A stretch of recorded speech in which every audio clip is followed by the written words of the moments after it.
Okay, so welcome everyone to the week 6 of NPTEL problem solving session. Today we will be doing rejection of narrowband interference and narrowband interference cancellation, and then we will do PN code acquisition. So two parts, one is narrowband interference and another is PN code acquisition.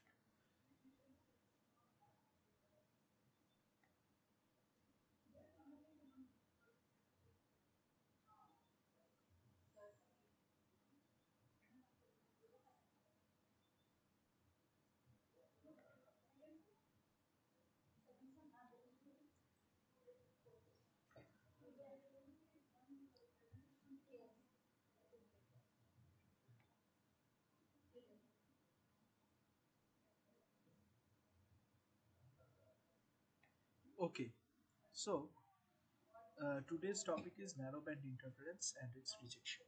So narrowband interference is a crucial problem for spread spectrum overlay system. So spread spectrum overlay system here means that systems which have been assigned a spectral band that is already occupied by narrowband communication system. So narrowband communication was already going on and you are overlaying spread spectrum on top of it. So jamming against tactical spread spectrum is another instance of narrowband interference that exceeds the natural resistance of practical spread spectrum. So because you are transmitting spread spectrum system communication using your whatever, say in a military situation, whatever technology you are having, so your enemy does not want you to communicate. So they can use narrowband signal to jam your spread spectrum beyond the point of tolerance of the spread spectrum communication. So next, so jamming demonstrates that there are a wide variety of techniques that supplement the inherent ability of direct sequence spread spectrum to reject narrowband interference. So now we will be studying on the various ways in which direct sequence spread spectrum can reject the reject the narrow band, reject the narrow band interference that is coming. So what are the methods? One was all of the techniques directly or indirectly exploit the spectral disparity between narrowband interference and wideband direct sequence signal. So the direct sequence spectrum signal is always by nature wideband, whereas the the other thing, that is the narrowband signal, is having a narrow bandwidth. So one of them has a narrow bandwidth, another has a wide bandwidth. This is the fact that is used to distinguish between the narrowband communication interference signal and the spread spectrum signal. Hmm. So the most useful methods that can be used to distinguish between this wideband signal and narrowband signal is time domain adaptive filtering, transform domain processing, and nonlinear filtering. So time domain adaptive filtering means just using adaptive filters that we know, like LMS or RLS. Then there is transform domain processing, that is processing in the frequency domain or any other transform domain. And then there is code based techniques. So yeah, so we need a processor here. We have an input, then the input is synchronized, and then it is sent to a processor, and from the processor it is used in the receiver. This processor is what rejects narrowband interference. This is the part that rejects narrowband interference.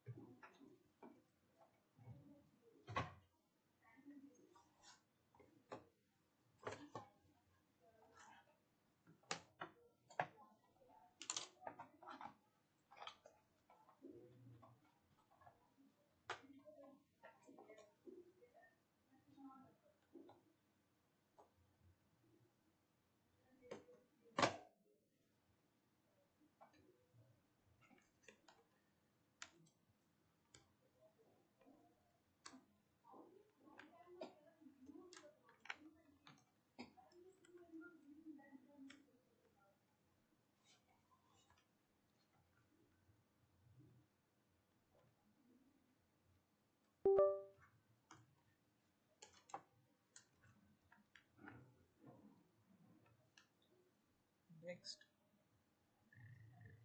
the this processor is what is used to rejects.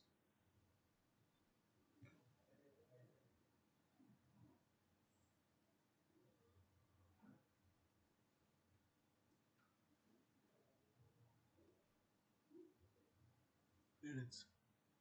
So a time to so the first technique for such a processor is time domain adaptive filtering. So time domain adaptive filter for interference suppression processes the baseband sample values of a received signal to adaptively estimate the interference. So whatever the sample value you are getting, it is trying to adaptively estimate what was the interference value based on these baseband values. So this is the concept of time domain adaptive filtering. Then the estimate of this interference is subtracted from the sample values, thus cancelling the interference. The adaptive filter is primarily a predictive system that exploits the inherent predictability of a narrowband signal to form an accurate replica of it. Uh,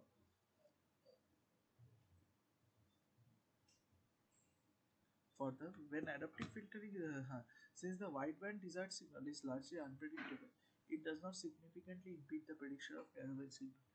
If adaptive filtering is used, okay, so adaptive filter basically predicts the narrowband signal because there is a certain amount of predictability in the non-narrowband signal, whereas the wideband spreaded signal, because of the pseudo noise sequences that have been used, because of the PN sequences that have been used, is inherently very unpredictable. So the system itself does not go into predicting this does not go into predicting the values.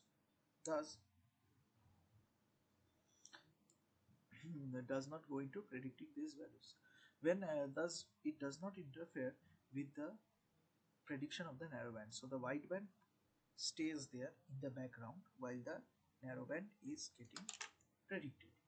So now this kind of a system is used when the okay, processor in the figure 1 has this kind of a figure, so this kind of a shape.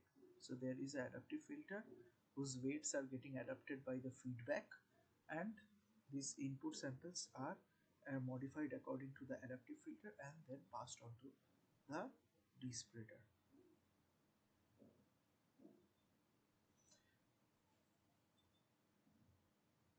Now another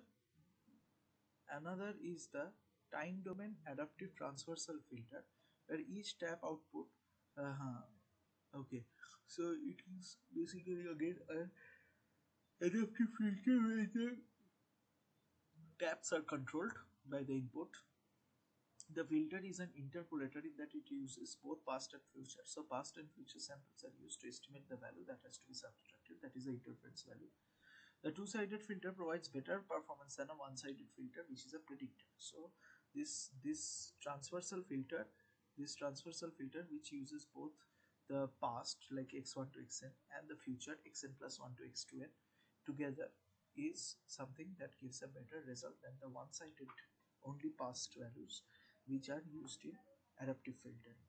So this is another method, but for this you have to know all the values beforehand, because you cannot otherwise use the past field values.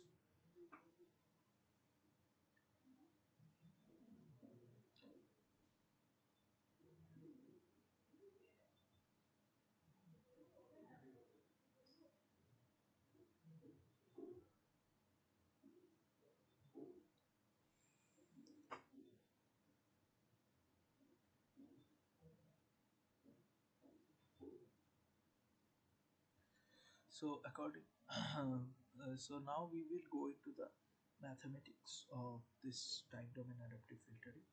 So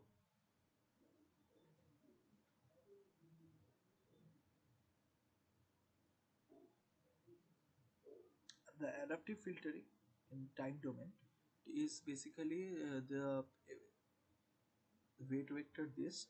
So you take 2n plus 1 taps. So because 2n plus 1, because you have to take from 0 to n, and then from n to in the future another n samples. So to make it symmetric, there will be 2n plus 1 taps.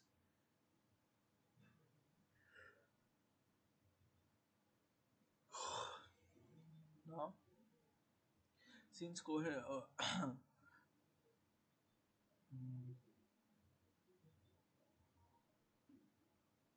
yeah, now then with this filter, now we will follow the Wiener-Hoff equation to find the optimal weight vector.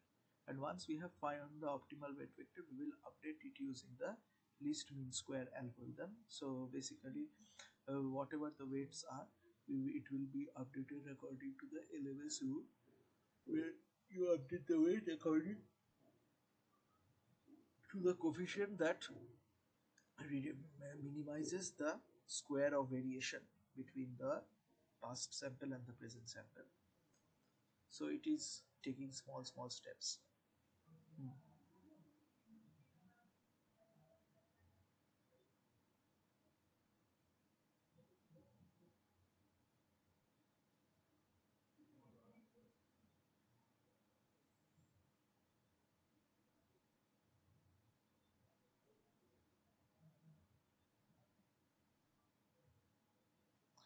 Next, that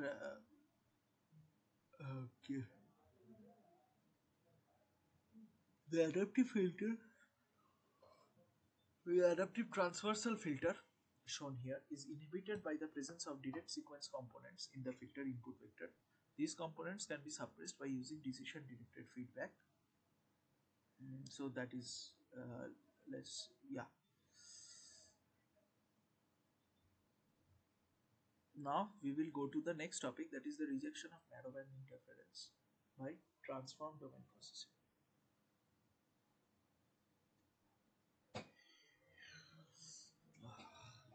Give me 2 minutes.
So, after we have done rejection of narrowband interference by time domain processing, now we will do rejection of narrowband interference by transform domain processing.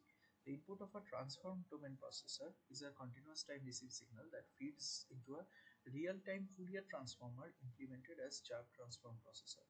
So chirp transform we don't have to go. Basically, it is something that does implement FFT. That's it. That's what all you need to know. So this implements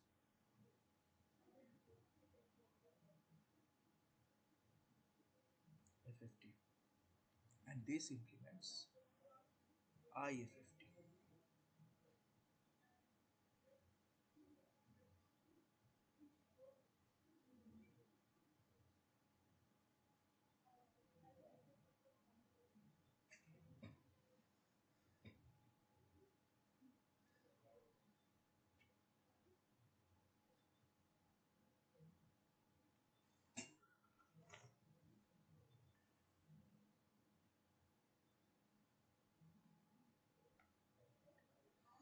This is FFT and IFFT, and in middle some there will be something called exciser, which will remove interference, remove narrow band interference.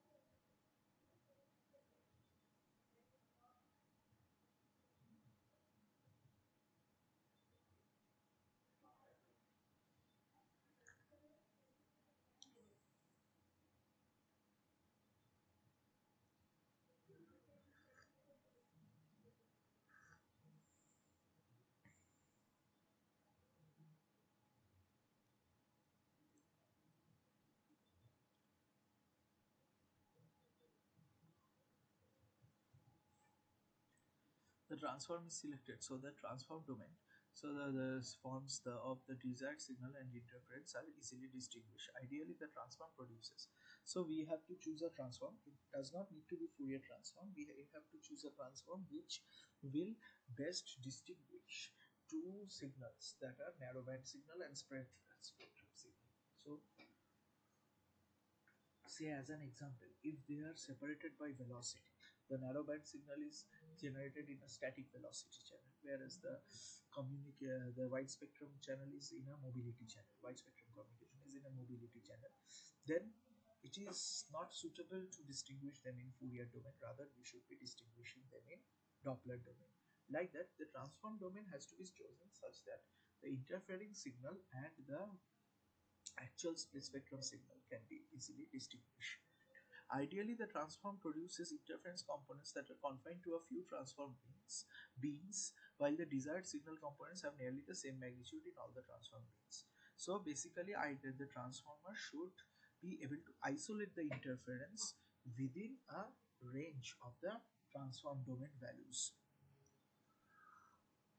Then a simple exciser is something that removes, can be used to suppress this interference with little impact on the desired signal by setting zero the components in bin containing the interference. So you just suppress that part of the signal and you will get, you can do inverse transform and you will get interference free signal.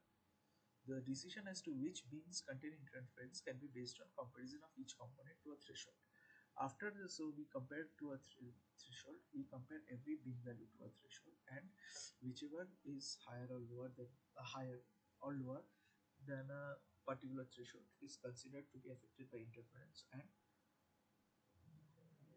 they can be excised or removed. After the excision operation, the desired signal is largely restored by the inverse transform. Here largely is key. That means because you are suppressing a few beans, so of course the data in those beans are lost along with the interference. So you will be getting mostly the signal back, but not all. The filter adjusts a single non-binary weight at each transform bean output. So at each transform bean here means frequency values, say in FFT, then in discrete frequency values, like that. So those are transform bin.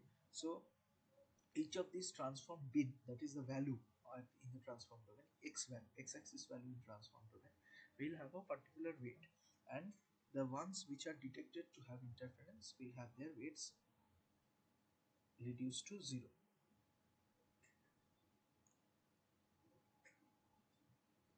Now, however, if a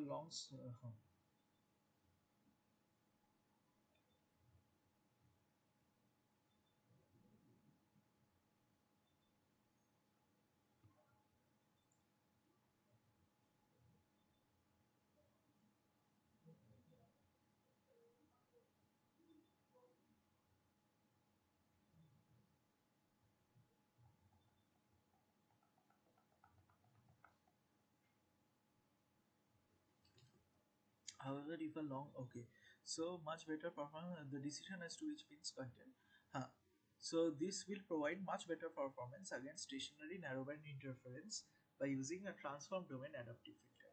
The filter adjusts a single non-binary value at each transform bin output. So the weight will be adjusted at each of the transform bin, and the ones which will be said to have the transform will be accordingly reduced. Now,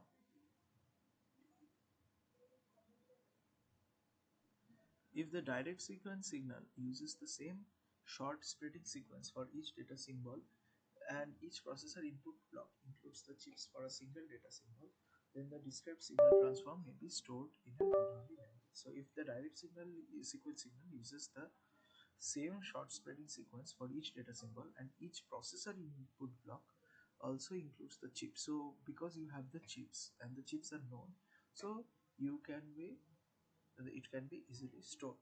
However, if a long spreading sequence is used, then the desired signal transform must be continuously produced from the output of the receiver's code generator.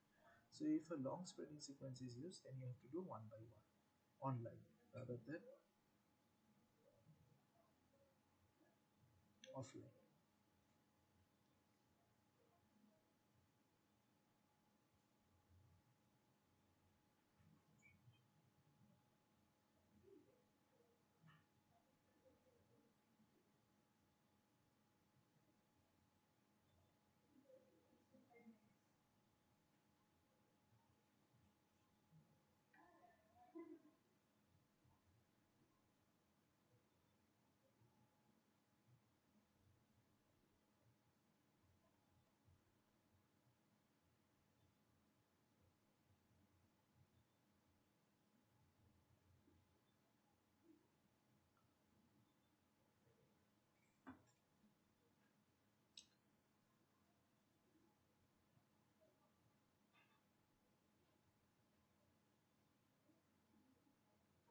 So the main disadvantage of the adaptive filter is that its convergence rate may be insufficient to track rapidly time varying interference.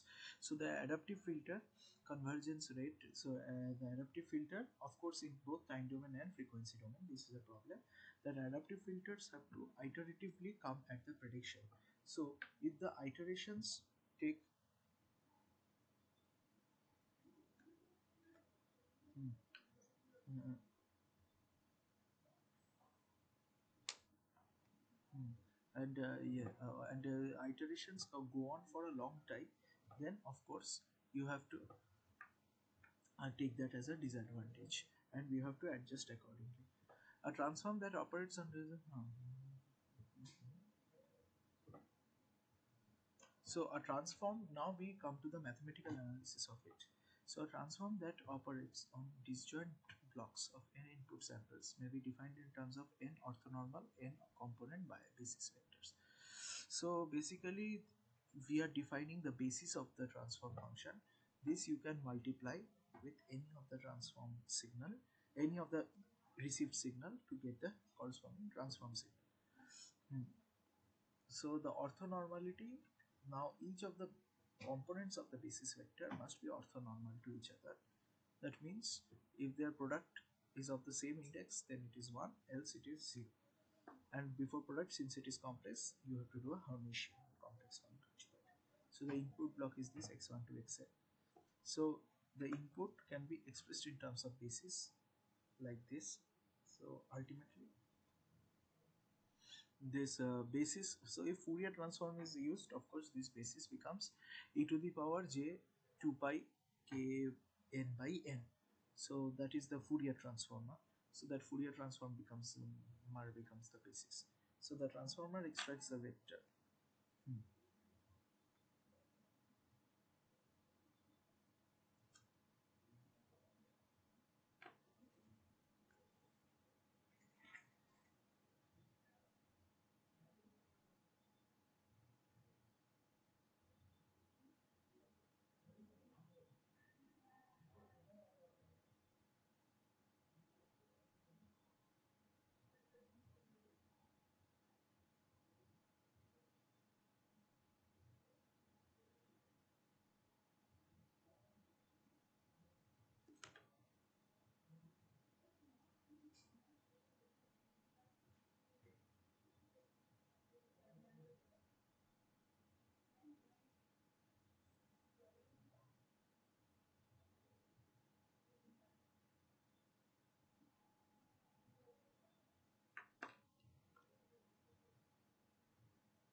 Okay, so in general, now if there is no weighting,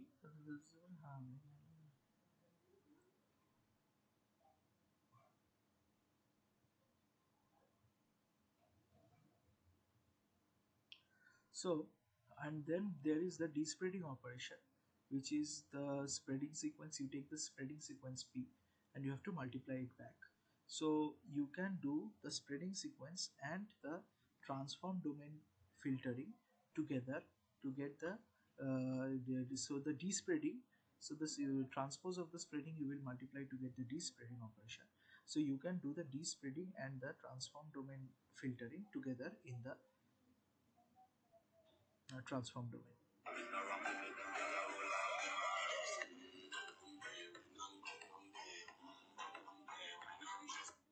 hello, হ্যাঁ বল। হ্যাঁ, happy হলি, happy হলি, বল।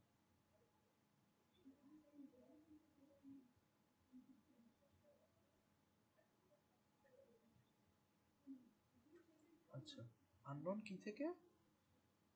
তুই জানিস না আমার একটা friend আছে, তার account থেকে ইনস্টাগ্রাম। ও ইনস্টাগ্রামে দেখবো দাঁড়া। হ্যাঁ, না না দেখতে হবে না, তুই শুনে নে, যখন আমি নম্বরটা দেখতে হচ্ছে তো তো পেয়ে গেছি তো I need to tell you. কি হয়েছে, ওই যে গুগল পিক্সেলের অসুবিধাটা ছিল না আমার, হ্যাঁ, আর তো ওরা বলেছিল এটাকে ফরম্যাট করতে, রিসেট করতে, ফ্যাক্টরি রিসেট। হ্যাঁ, এবার আমি ফ্যাক্টরি রিসেট তো করে দিয়েছি, সাইন ইন করতে যাচ্ছি তো আমার তো পাসওয়ার্ড মনে পড়ছে না। ও আচ্ছা, আর তো কোথাওকার পাসওয়ার্ডও মনে নেই।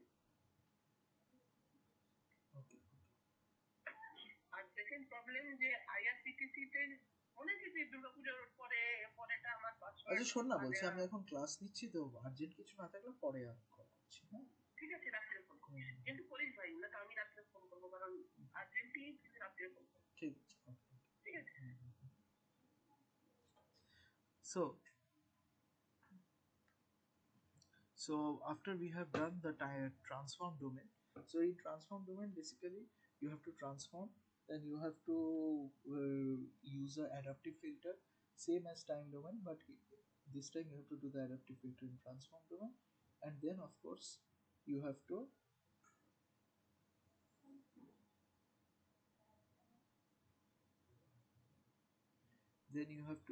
take take the despreading sequence, spreading sequence, invert it to get the despreading sequence, and then multiply it. So this is the transform domain despreading. Now we come to PN sequence acquisition in direct sequence receiver. So one of the primary functions of direct sequence spectrum receiver is to despread the received PN code. So whatever PN code, whatever DS3 signal you have, DS3 signal you have got, whatever DS3 signal you have got, it has to be despreaded in the it has to be despreaded. So this is accomplished. So this despreading is done by creating a synchronous local copy.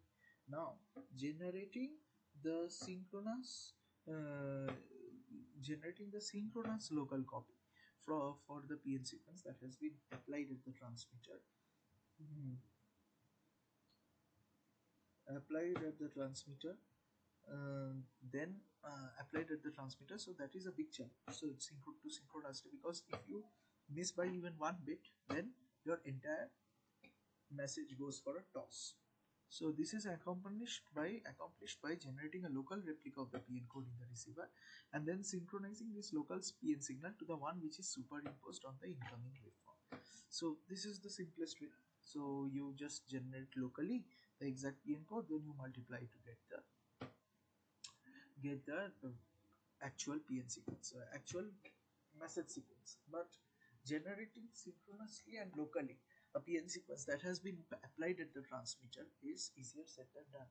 So the task here is we have to do in two stages. We have to synchronize the local and the received PN signal. So in two stages we have to generate whatever local PN sequence we have generated. We have to ensure is synchronized with the received PN signal. So PN acquisition and PN tracking. So initially a course alignment of the two PN signal is produced. So PN acquisition is basically a course alignment of the two PN signals that is produced within a small residual relative timing offset. So basically you try to match them as close as possible, but there might be a small timing offset. So and the process of the bringing the two codes into course alignment is called PN acquisition. Once the course alignment has been done, you have to fine tune the synchronization, or you have to make sure they are completely fine, but they are completely aligned. So this fine synchronization system is called the PN tracking system. The process of maintaining the two codes in fine synchronism is called PN tracking.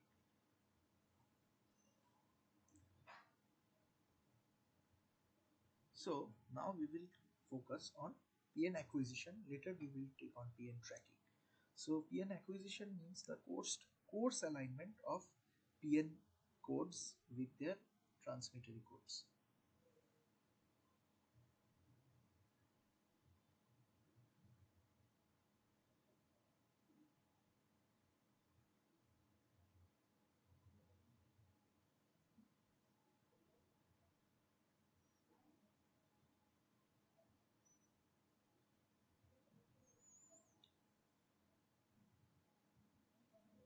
So the most common, so the all the PN acquisition systems fall into two basic categories, which are coherent detectors and non-coherent detector. Coherent detector means something that uses the frequency that has been used at the transmitter. So it has some knowledge of the transmitter, and it uses this knowledge to coherently generate at the same frequency, generate the PN sequence at the receiver. Whereas non-coherent detector is something which does not even take this much amount of input from the receiver, and it completely generates the PN sequence.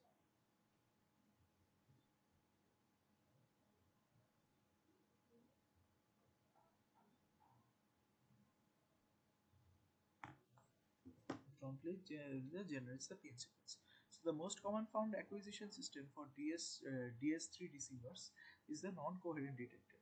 So it might be comprised of a bandpass filter centered at the frequency of the received carrier, upon which the PN sequence is direct modulated, followed by a square law envelope detector and integrate come dump circuit, which operates over a finite time interval. So basically a low pass filter kind of, and then a threshold comparator.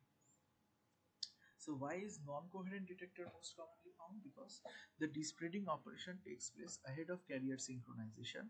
So to know the exact frequency at which that it was transmitted, To know the exact frequency at which the signal is transmitted is not possible, though the carrier phase must be assumed to be unknown. So, in this instance, the PN acquisition can employ. Okay. So, a further classification of detector for PN acquisitions is a fixed integration time detector or variable integration time detector. So, fixed integration time detector can also be further subdivided into single dwell and multiple dwell. So, a single dwell is a single fixed time observation of received signal plus noise. So, it is for synchronization you need to give some time. So, for this time it will observe the received signal and it will modulate the transmitted signal. It will try to match with the transmitted signal in this time. So, that is a like method. So in a single dual, that is the method of in which the receiver code is synchronized with the transmitter code. Now in a single dual, there is a fixed time observation of received signal plus noise. So there is a slot given. So there is a fixed slot given, and in that fixed slot you have to do whatever you will do in the for the synchronization. And in multiple dual, many such observations have to be made. So basically it first gives one slot, it tries to synchronize as much as possible, then it takes a feedback. If it is synchronized properly, then okay.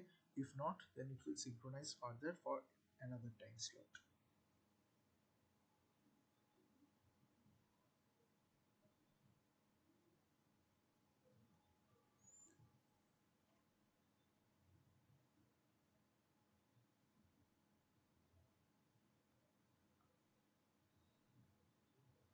Now multiple dual.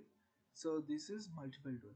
So depending upon the duration of the observation or equivalently, the time allotted to make a decision related to a PN code period, single dual detects. So the time allotted to the synchronization relative to the entire PN code period, there also single dual can be further differentiated.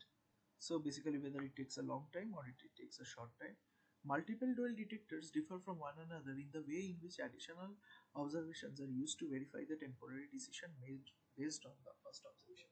So basically, whether you will be needing further observation periods to further synchronize the signal or not in a multiple dual detector, that decision has to be made based on the first observation, whatever you have got. So this second observation can be made only when, say, it falls, the synchronization is below a certain threshold. Then after second duel you again check if it is below a certain threshold, you again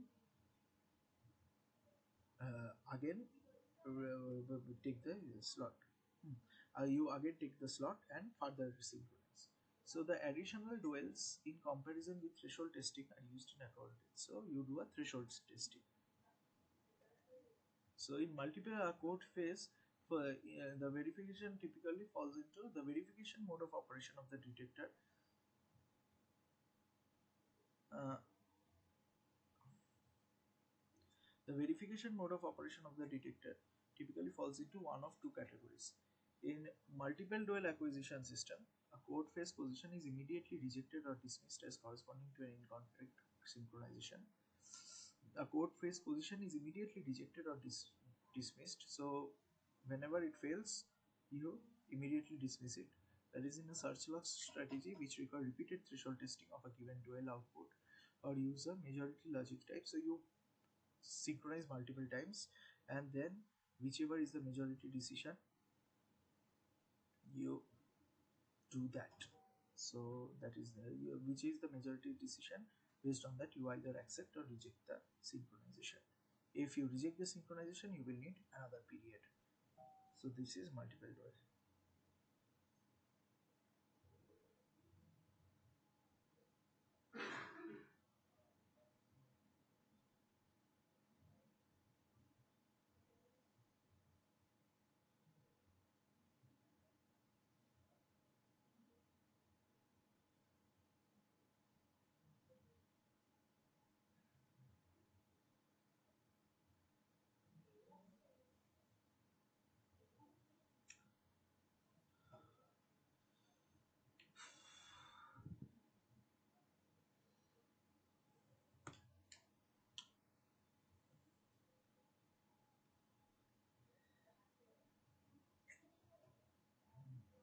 Okay, so let's take a 5-minute break here, then we can further classify the detections of PN code acquisition. Let's take a 5-minute break here.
Okay, so next, as such as the various PN sequence acquisition system that contain variable.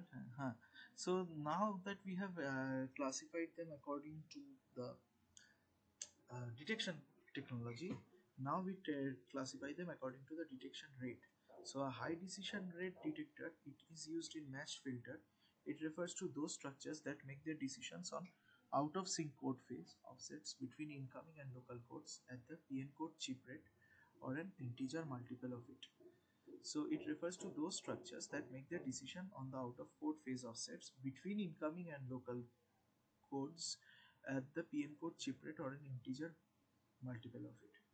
So basically, when it when there are some out of sync code phases, it makes a decision on how to resync them within the PN code chip rate chip duration.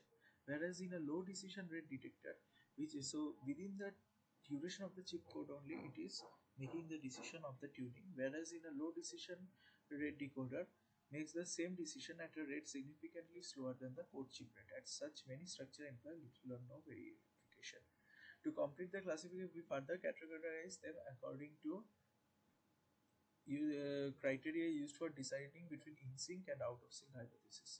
For example, Bayes, which is so basically how do you decide whether it is in sync or out of sync? So that uses probability. So one is the Bayesian risk, one is defined as Bayesian risk, and another is the Neyman Pearson. So minimum probability of error of the second kind, misdetection. So this is the Neyman Pearson or the base. So accordingly, the detector structure is classified in this manner. So they are coherent or non-coherent. They can be base or Neyman Pearson or other. They can be low decision rate or high decision rate. Low decision rate is active correlator, whereas high decision rate uses matched filter. Their detectors can have fixed dwell time or variable dwell time. If it is fixed dwell time, it can have multiple dwell times or single dwell time.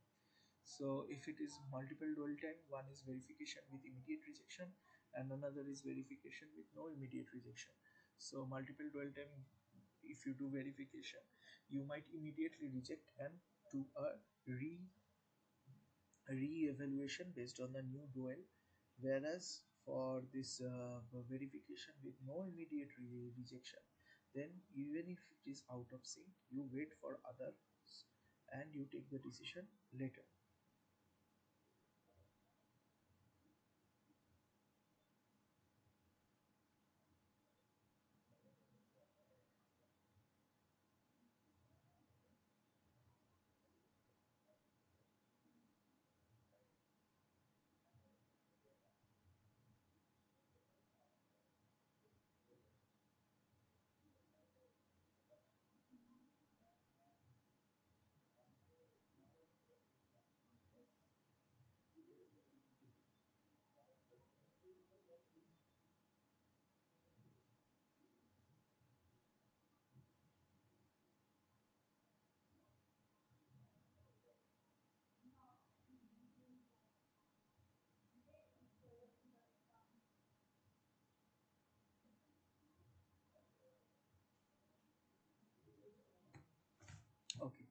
With this, now there is the performance analysis of this PN acquisition system. So the main parameters of this PN acquisition system is detection probability. So this is the probability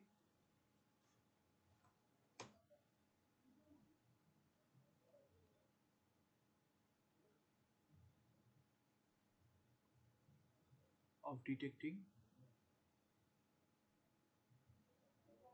out of sync code, whereas PFA is the probability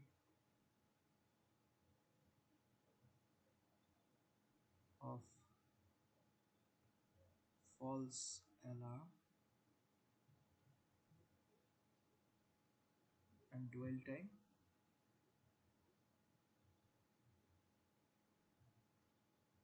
Probability of false alarm means basically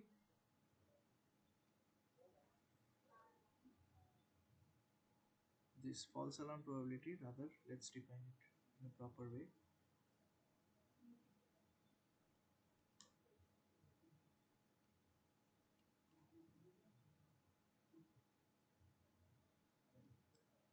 So it is when you detect, probability of false alarm means you detect the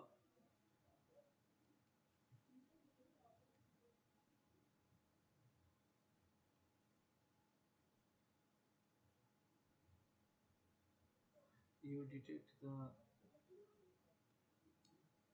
and where you detect something to be out of sync but it is actually in sync, or you detect something in sync which is actually out of sync. This causes false alarm. So this is the probability of false alarm. And another is the dwell time.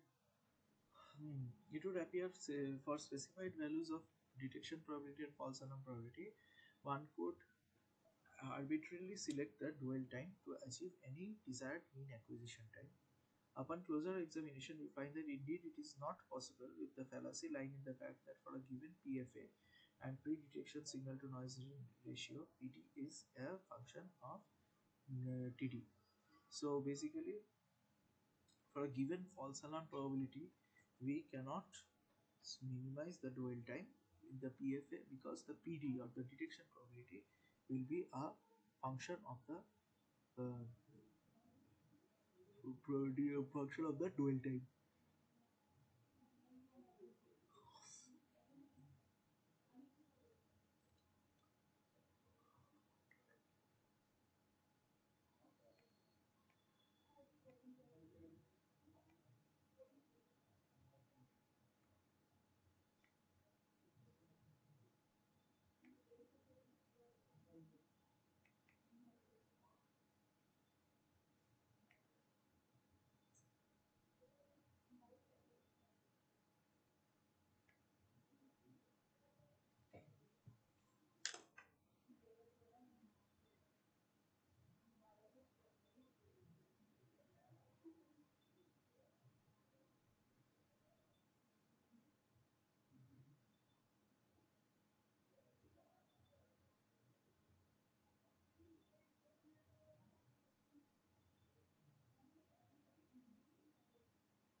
Okay, next.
So evaluation of false probable alarm probability in terms of PN acquisition system parameters. When signal is present, that is the cell searched corresponds to the sample value of the PN correlation curve. Then the input to the square law envelope detector can be expressed in the form root 2a cos something plus root 2nc minus root 2ns.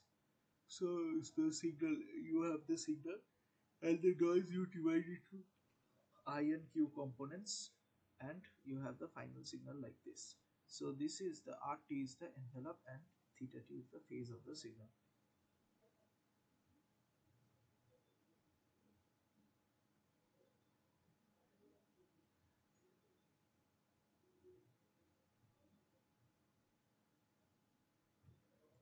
So A is the RMS signal amplitude. NCT and NST are band limited independent low pass zero mean Gaussian noise processes. So they are the independent Gaussian noise processes for I and Q. And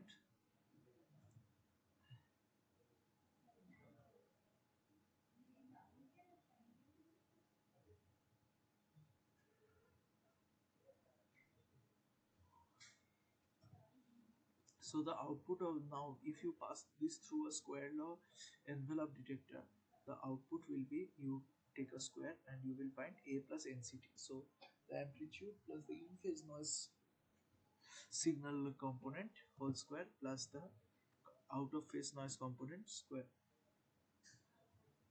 and it has a PDF which is given like this, which is a chi-squared PDF.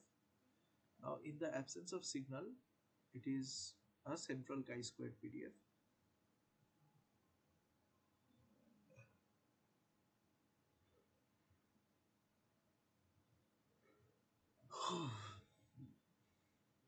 The integrated down and dump output can be approximated by a summation over these sampled values. So you take an integrator, now you take an integrator, and finally you get a PDF, and I'm skipping through here. So basically the false alarm probability comes to be e to the power minus eta star, where eta star is the uh, this threshold. So eta star is the threshold, normalized threshold. So we have to decide the eta, and for any arbitrary eta, the false alarm probability is decided by e to the power minus eta star, where eta star is eta multiplied by some constants. Summation eta star to the power k by k factorial. So it is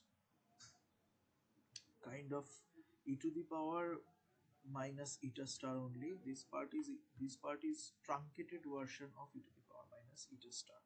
So e to the power minus eta star into truncated version of e to the power minus eta star. Now if you take this NB to infinity, that is if you take this NB to be very large, and what is NB here? NB is the number of samples. So if you take the number of samples to be very large, then what happens is your false alarm probability becomes, no sorry, NB is nothing.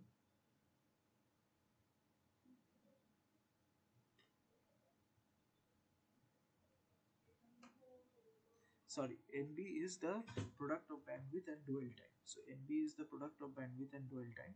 So if you take the dwell time arbitrarily small,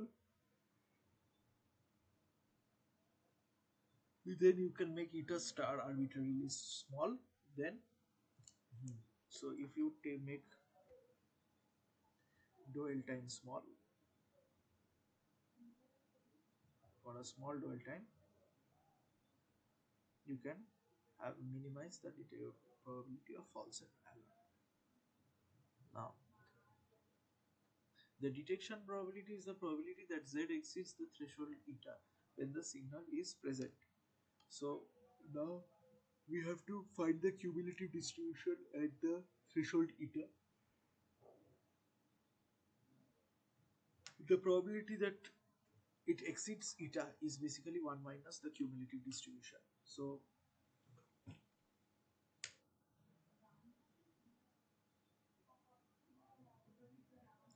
for a large NB, it becomes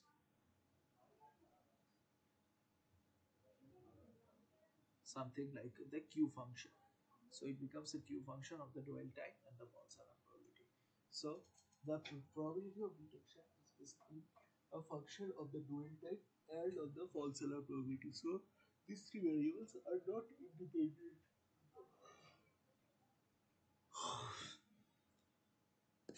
So thus given PD, PFA, the SNR and the bandwidth. So the detection probability, false alarm probability, SNR and bandwidth, you can find out what is the time the signal needs to dwell to synchronize the communication.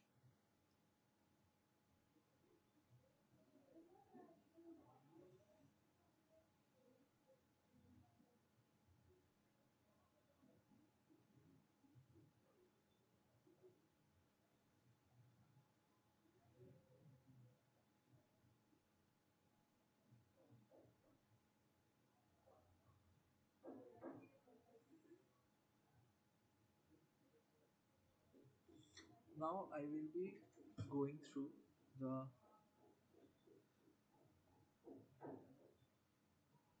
MATLAB code for generation of BPSK system over AWGN channel. So your this week's assignment does not involve mathematical problems.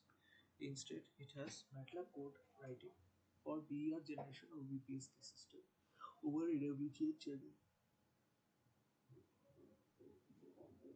Now there is a BPSK system and there is channel and then there is a BPSK demodulator. So here we are as a practice, we are not taking any any spread spectrum here. Later we will be incorporating spread spectrum. So now it is just BPSK modulation channel, you add the AWGN and you demodulating BPSK.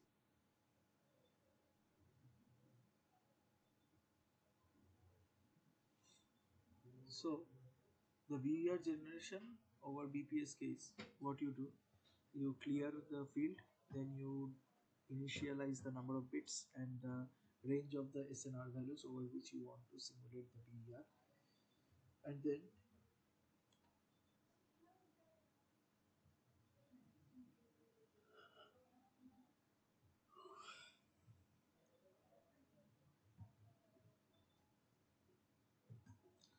you take the initialize the data. So this is a bipolar sequence, plus one minus one plus one minus one, like that, and this is the transmitted data, and then there is the power of the transmitted data. And now for each value of SNR, what you do is you initialize the noise. How do you get the noise? You know the SNR and you know the signal power. So signal power by SNR is your noise. So this is how you get the noise amplitude. And then you basically, since noise is random, in I and Q you initialize two independent random processes, and then the received data will be the transmitted data plus the noise, and the decoded signal will be this thing.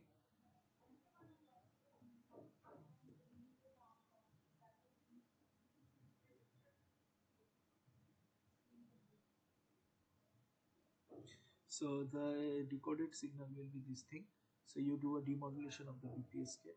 So you just multiply by 2 and subtract 1. That will be enough for demodulation. And now you compare this demodulated signal with the original transmitted data at that SNR, and you add that error into that SNR, and you create a table of error versus error values versus number of errors versus SNR, and then you plot the number of errors versus SNR. So this is how you get.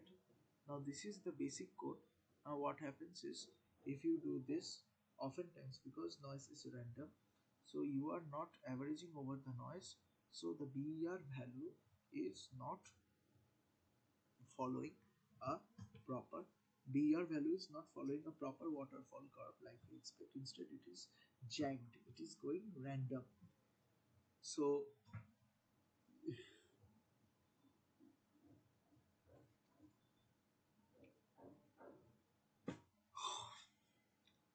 yeah, so it is not random, and it will so what happens, it is a jugged and randomized value you will get instead of the non-random deterministic waterfall curve.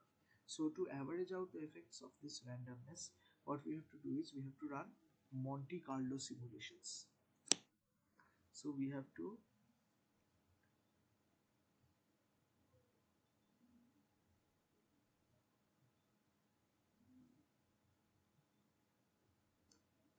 add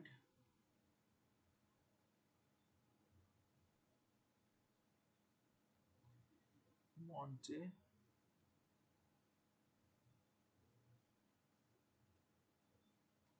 Carlo simulations.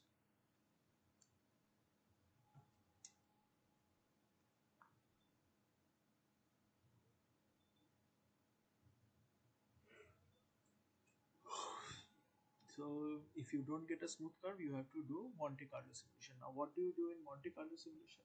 Basically, this SNRs say you have varied from -4 to 10 in steps of 2. So these four, 5, 6, 6, and 7, 8, 8 values of SNR. These 8 values of SNR, at each SNR value, you have to maybe repeat the you have to repeat the same process 10,000 times. So each value of SNR you do 10,000 times this simulation.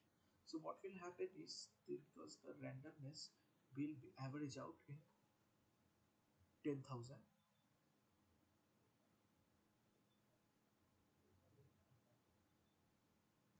you will average out this randomness in the noise and you will get a smooth curve. So that is why Monte Carlo simulation is used. Okay, so now we will be coming back to discuss the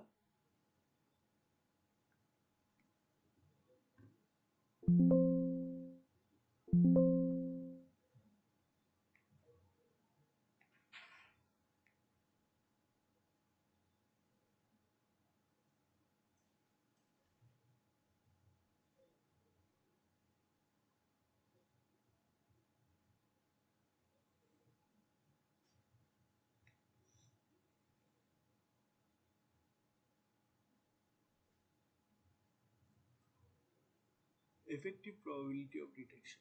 So we have found the probability of detection to be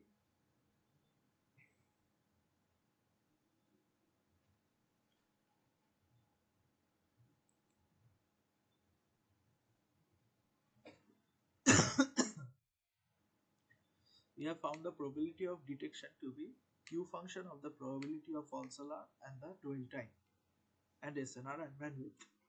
Now we have found this formula. This formula is the standard formula. Now we will further simplify this detection formula.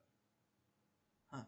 So the calculation of detection probability in as in 1.14 or 1.22 implicitly assumed that only one cell in the entire search satisfies the signal present hypothesis. Okay. In actuality, since the PN correlation curve exists over an interval of plus minus 1 chip around the peak, a system which updates the locally generated code phase, for example in half chip increments, would yield several cells for which signal would be considered present. So because you are doing it in discrete steps, so the signal present and then suddenly signal absent you might not get. For many cells after signal present, you might still get signal present even though the signal is gradually fading away, because you are capturing something continuous in the discrete domain. So typically this system is designed on the basis of worst case correlation, which for the half chip update would correspond to a pair of correlation points 1/4 chip away from collision peak. So this system where only one cell will be active assumes there is no correlation between the PN sequence code, but there will be correlation in the PN sequence code. So the probability of detection, if it's so, because of this update in the probability of detection, the effective probability of detection that is used is the PD, and another PD is 1 minus PD into PD. That is, some event happens or that event doesn't happen and some other event happens. So that is PD plus 1 minus PD into PD. So this gives 2PD minus PD square. The first term represents the probability of detecting signal present in the first collision point. The second term is the joint probability of not detecting the signal on the first collision point and detecting the signal present in the second. So first you search the first correlation point, that is the worst case. Now If it is not there, then you have to go for the second worst case. But that assumes that it was not there in the first place. So 1 minus PD has to be there into PD. So PD plus 1 minus PD into PD. That gives 2PD minus PD square. For no low small signal to noise ratios, the effective detection probability is approximately twice that computed on basis of a single present cell. In summary, then the computation procedure would be as follows. For a given PFA, mm,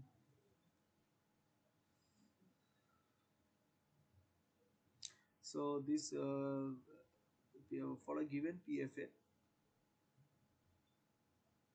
that is defined as Q beta, the PD is some Q of beta something, and the PD dash is 2PD minus PD square.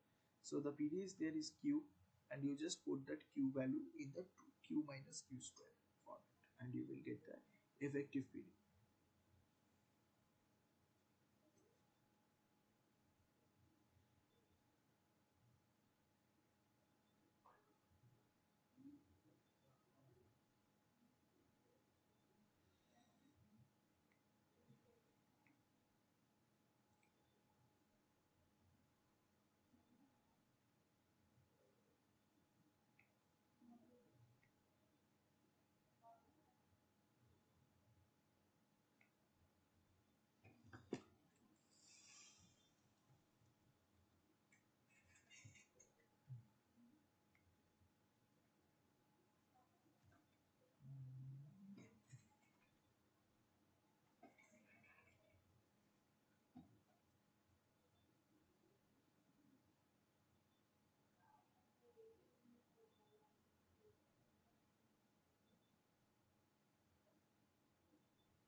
Okay.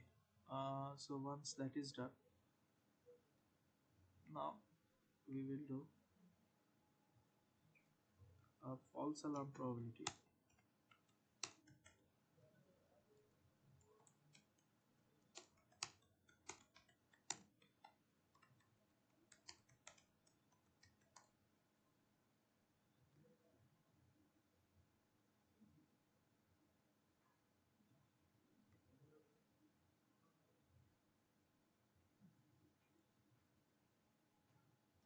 Now I will be going through some generic false alarm probability derivation work.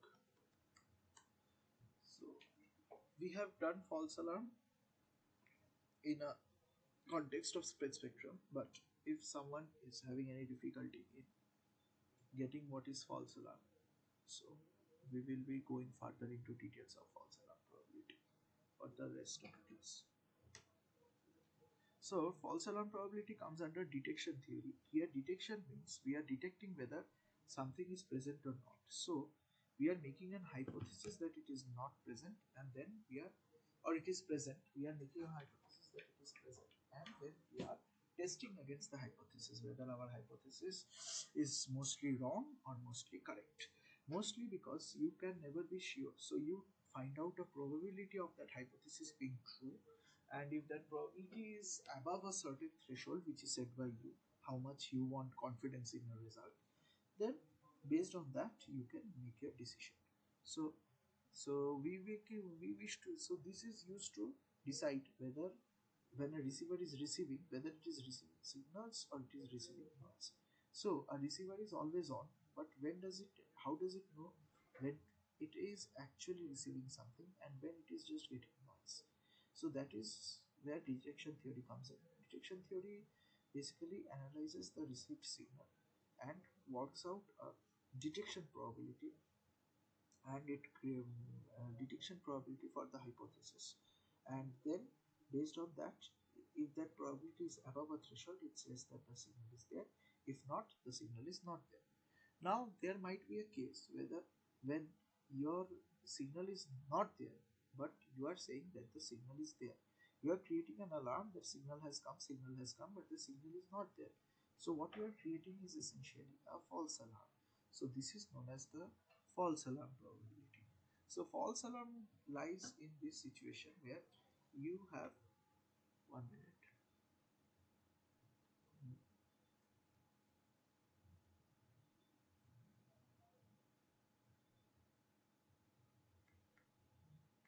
You have two things. One is your calculation.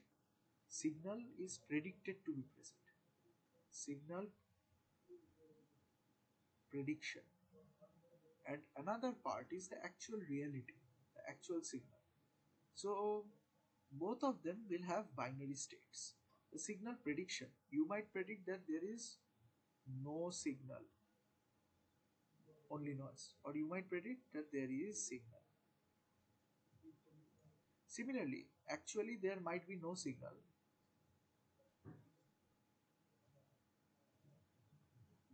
or there might be signal. So this creates a 2 by 2 grid. This is known as the confusion matrix.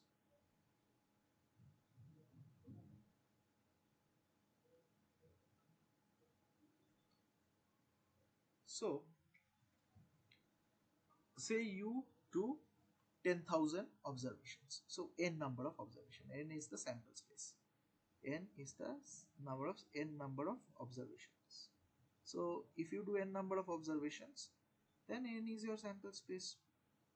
So if n is your sample space, then you have, say, n1. Out of those n, small n1 is the times when there was no signal and you detected that there was no signal. That is good. Second is n2, where you detected there was a signal, but actually there was no signal. So this particular quadrant is known as the false alarm. This is basically in a wartime situation. Say a missile is coming and you are detecting the missile using your radar at your ground base station. So if there is no missile coming, but your radar starts giving alerts that missile incoming, that will create false panic situation. So that is why false alarm is a very crucial parameter that has to be arbitrarily low. So usually when we design this kind of a system, the false alarm probability is already specified. We do not specify other parameters and then work out what is our false alarm probability, because if our false alarm probability is above an acceptable threshold, then our design is failed no matter what we have designed. So false alarm probability is a number one priority parameter. That's why we center our designs around false alarm probability. So given false alarm probability, what will be the parameters? Not if these are the parameters, what will be false alarm probability? So PFA is a central parameter in designing detectors. Now you might predict there is no signal, but there actually was a signal. In that case, it is N3 by N. This is called misdetection. Misdetection.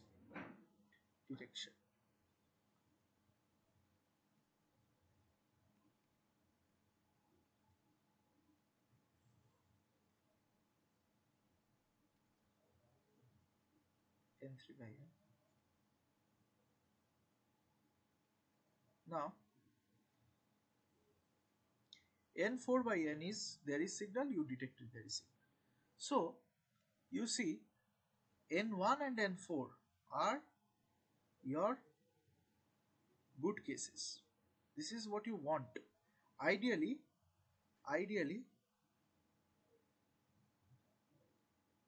N1 plus N4 is equal to N, and N2 equal to N3 equal to 0. Ideally you want false alarm and misdetection both to be 0, and the other two where you are predicting correctly to be equal to the total number of observations. But that is not the case, so we have to compromise, where PFA is the N2 by N. And PD is basically when you are detecting correctly, so it is N1 plus N4 by N. Our PM is your misdetection probability, which is N3 by N. So this is how false alarm probability is derived and is defined, rather not derived, defined, and this is how detection probability is defined.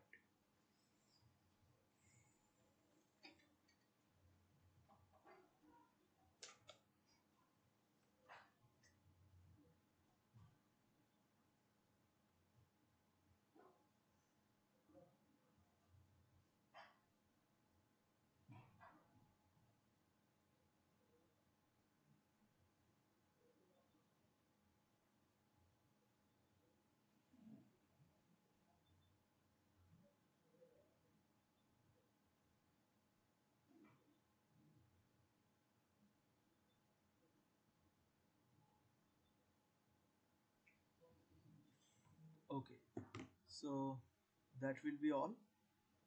The exact definitions of PFA and PD are defined, but